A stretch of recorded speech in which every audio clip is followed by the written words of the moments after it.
How to create a size chart in Wix. Hello guys and welcome to this new tutorial. Today I'm going to show you how simple it is to create a size chart into your product section in Wix website. It is very easy and very simple. All you need to do is to follow up the tutorial from the beginning to the end and you will be good to go.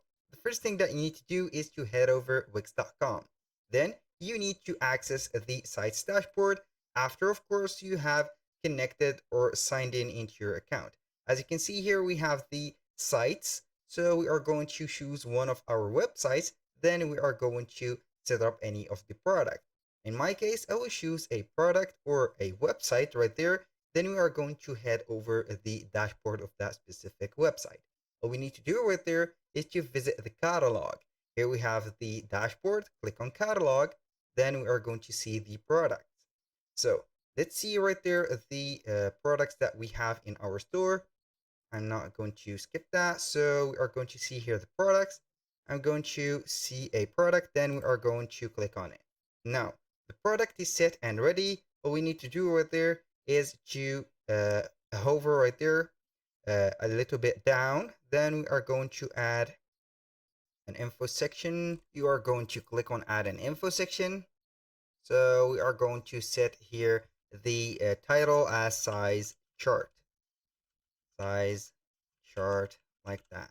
So now we are going to the description and click on the table right there.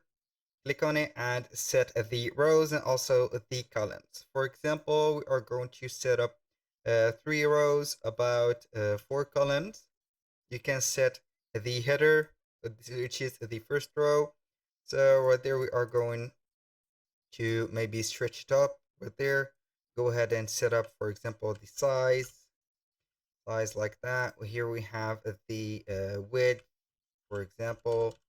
Here we have the sleeve, the length. Let's say that we have length.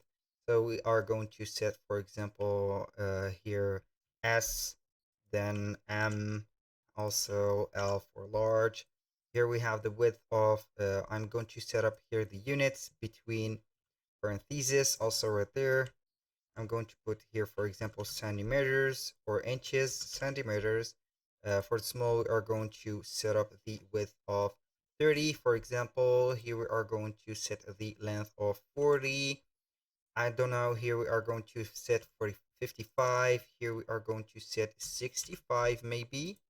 And here we are going to set 70 by, let's say, 80, for example. And boom, here we have the size chart added and it will be showing like that. That was all for today's video. Thank you guys for watching. I hope that you have enjoyed the content and hope to see you soon on the next one.